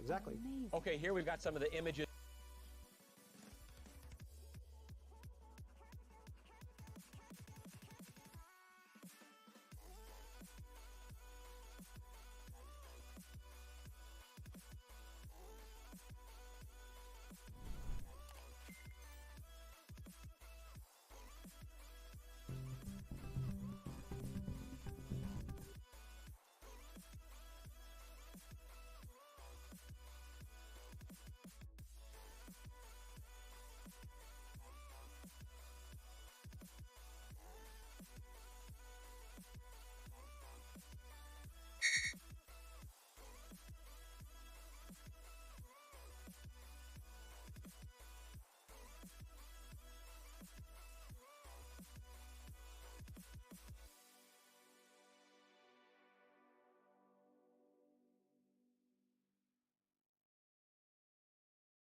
Cuckoo.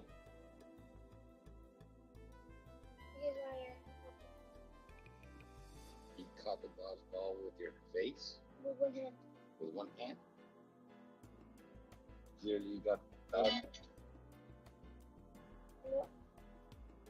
Yo. What up, what up?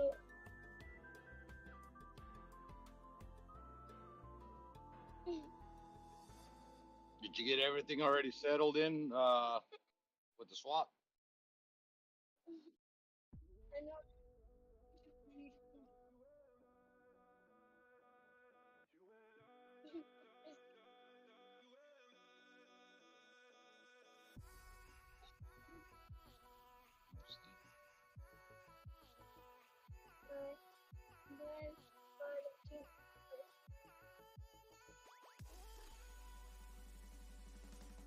Yeah, I was trying to transfer some coins that I got on Coinbase to BNB, but they don't have BNB on Coinbase.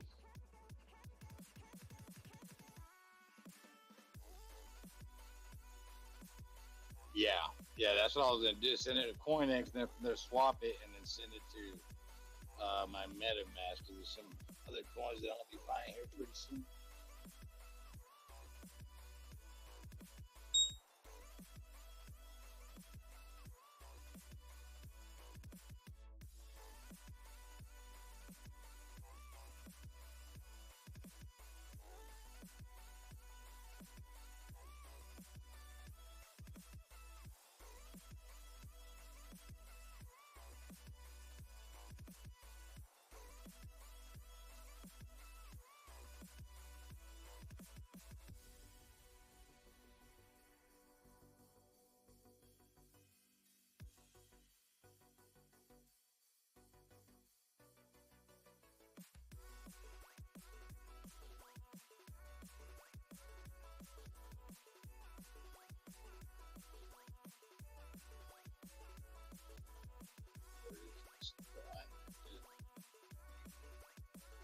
Oh, you know what? I heard you mention some stuff like that earlier, dude. And you had like a video playing in the background. Is that it? Ah, okay. I was listening into that shit. I was like, what the hell? But yeah, it sounds about right. They're molding their own characters that they want.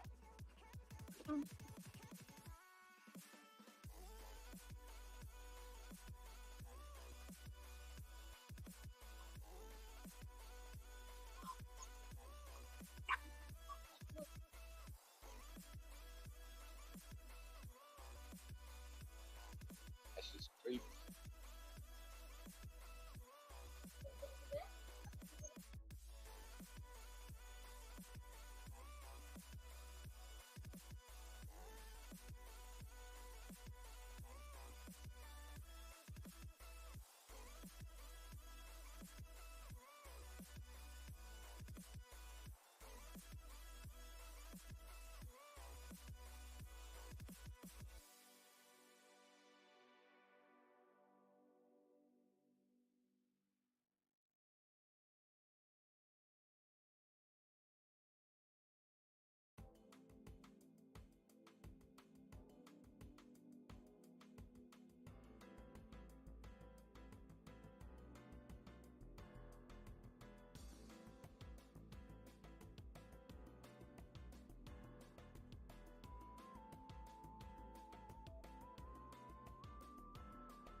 Wideband in many more cities. Mindy, with up to 10 times faster speeds, she can download a movie in minutes or a song in seconds. Yep. Verizon is going ultra, so you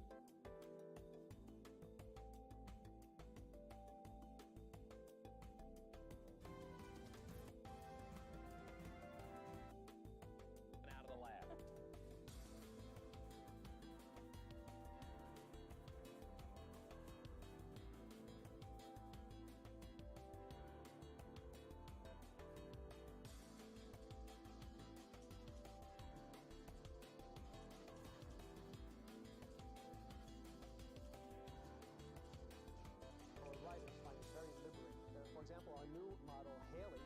singing, dancing, snowboarding, half Japanese, half Indian girl. Now, finding her in reality would be impossible. That's right, but sounds like a surefire hit to me. Oh, now this one's Zac Efron. I've seen him before. Yes, Zac was actually one of our earliest. My daughters love him. I mean, he looks so real. Actually, I think we could have done a better job with Zac. He could show more human tendencies.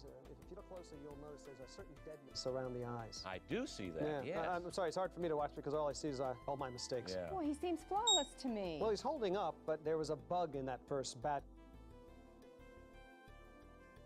Dancing, snowboard, singing in a structure for all of our stars, then we simply tweak. He's even posing for photos. By the time they grow to desired size, these child stars are fully ready for the camera or the concert tours or whatever Disney chooses to put them in. That is simply amazing. Now, how long does it take to actually create a star from scratch? Well, not very long at all. We use the exact same DNA structure for all of our stars, and then we simply tweak minor details like hair color or skin tone. Right, yeah, we do have some footage here of some of the well-known creations that have come out of your lab. Let's take a look. Yes, well, that's model 6831-A, publicly known as Mitchell Musso, standard male base with a type 3 skin pigmentation. Wow. And that's model 6831-B. We gave him slightly thicker eyebrows and type 5 skin. Well, so it's sort of like putting a puzzle together there. Exactly, exactly. Okay, here we've got some of the images of some of the newest models. We're going to be seeing a lot of these kids in the future. It really looks like you have someone for every kid in America to love Well, that's here. the idea, Tracy. Our writers find it very liberating. For example, our new model, Haley, is a singing, dancing, snowboarding, half Japanese, half Indian girl. Wow. Now, finding her in reality would be impossible. Right, but sounds like a surefire hit to me. Oh, now this one's Zac Efron. I've seen him before. Yes, Zac was actually one of our earliest My models. daughters love him. I mean, he looks so real. Actually, I think we could have done a better job with Zac. He could show more human tendencies. If you look closely, you'll notice there's a certain deadness around the eyes. I do see that, Yeah, yes. I'm sorry, it's hard for me to watch because all I see is all my mistakes. Yeah. Boy, he seems flawless to me. Well, he's holding up, but there was a bug in that first batch, and as a result, Zac's skin will soon begin to dissolve. No, poor Zac Efron. All right, well, it's simply amazing. Dr. Rourke, thank you so much for coming in and spending some of your morning with us. I can't wait to see some of these new creations Absolutely. popping out of the lab.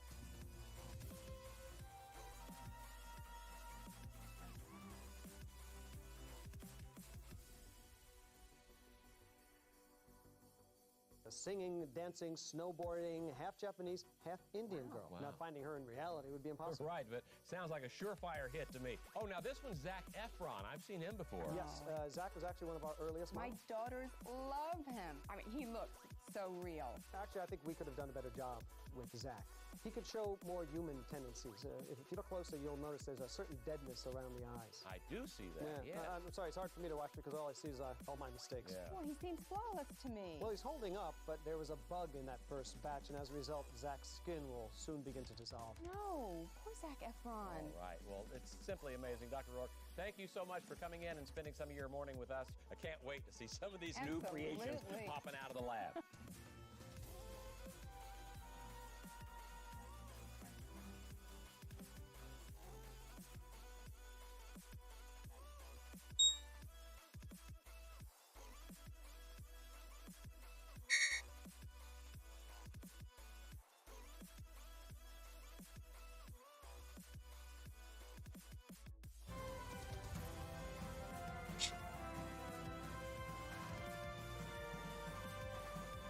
If you have kids at home, this next segment is for you. This Friday, the newest batch of Disney Channel stars grown in the Disney Genetic Engineering Lab will be unveiled to the public.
That's good. Got my little pop open one up myself. Let me go to the refrigerator. Oh. Swiper, swipey. Swiper, no swipe, swipey.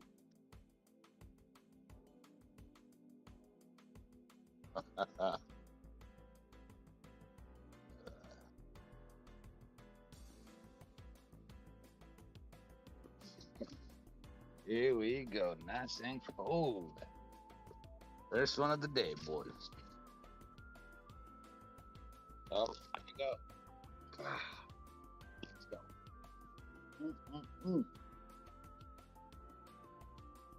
Ooh, that sucker cold. That sucker is nice and cold.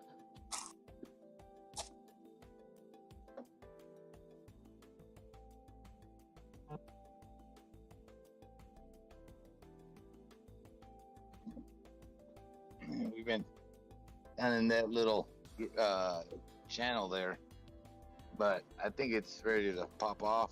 If it does what it's supposed to, what it did at the other side, should be good. We just need a little reset on the EMAs.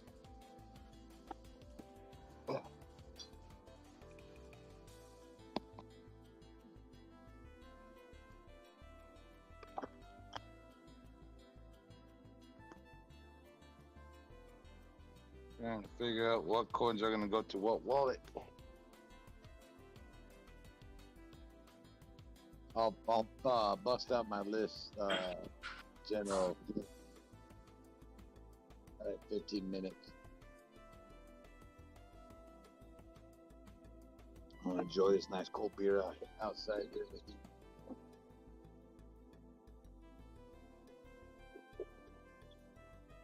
Oh yeah. Days be terrific.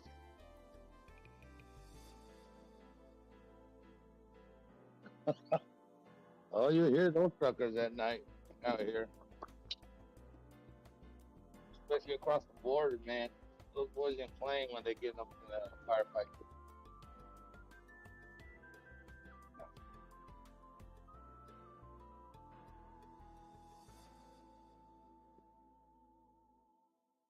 The full straight automatics over there.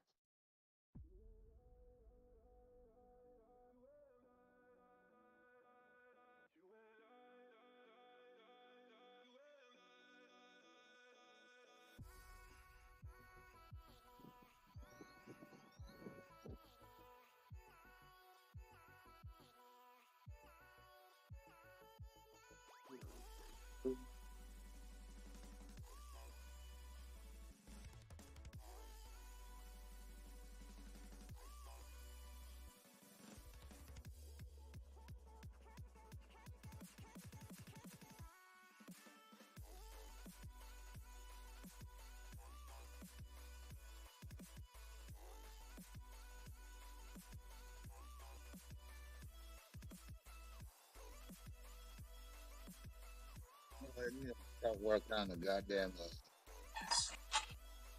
wall. Shoot. That's what I need to do.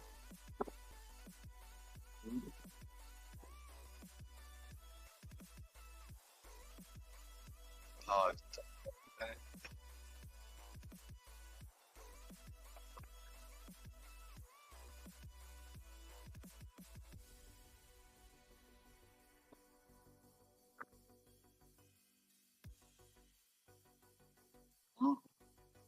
that W.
All right, time to get back in the office.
Yeah, that 100 EMA already broke on top of that 200 on the USD dominance and did not see it.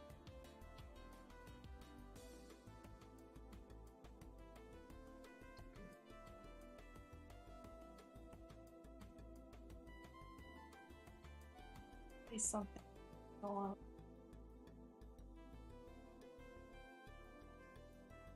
Yeah, it's curling. Curling.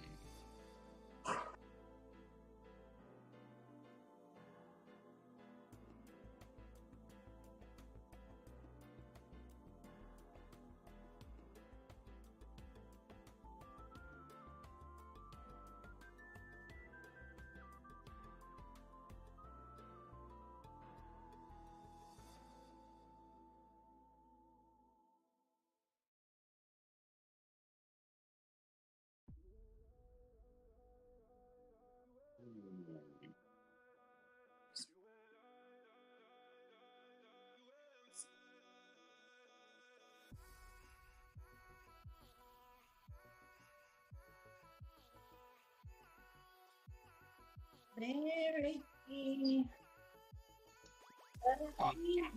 Daily time frame. I got this sucker stuck in a, what is this? Let's see.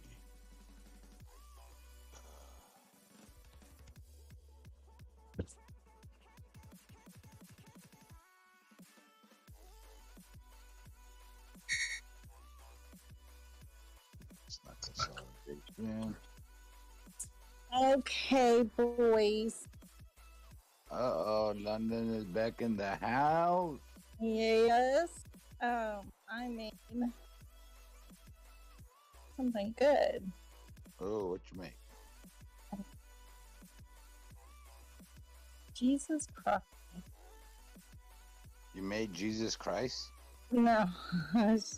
No, I did not. Okay, I'm gonna Say send you. last time somebody made Jesus Christ, they were pretty famous. Alright, tell me how that works. Let's see. Discord. Wait, I'm gonna put a different. Before you get there, nope, it's not gonna be deleted. Is that chicken? No, it's actually blackened redfish. Oh, D-Wave's gonna like that. Ooh, that looks good. Even with the corn on there. Ooh, nice touch. Nice touch. Let's see if that picture's better. And then I made have you ever had zucchini made into noodles? Like spaghetti? No? Oh, goddamn! I had my damn mic muted. My ex-wife used to make it since she was vegan. I made You would make like a spaghetti out of. spaghetti zucchini with like a Cajun Alfredo, and then I blackened salmon. So I made those for lunches, like in the little containers. Got a wild.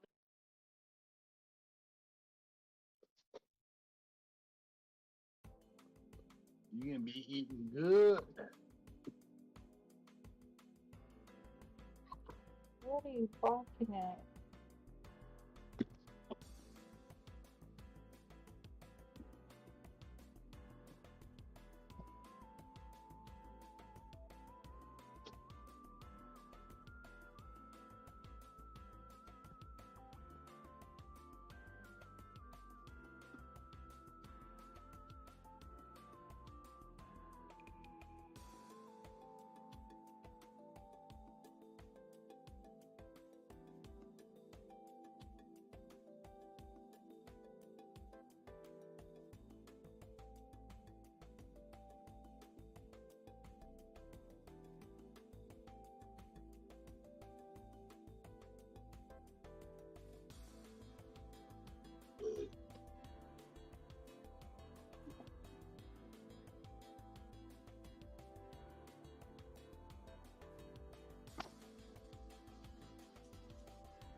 Hey, Dr. Supernova. You there? Yep. I was just looking at BitMeta while I was smoking a cigarette, and at 5:09, someone sold. Well, it was like 5:08. Someone sold like $1,300 worth. It was like $1,369 worth, and then when it dropped, they bought the same dollar. I mean, the same coin amount, but it was $10 cheaper. So there's at least one person that's fucking with it to gain more, get money, because they sold a coin, like 2 million something coins, and then they rebought the same amount of coins, but for cheaper. Huh. Because their sale dropped the price, and then they bought the same amount of coins at a lower value.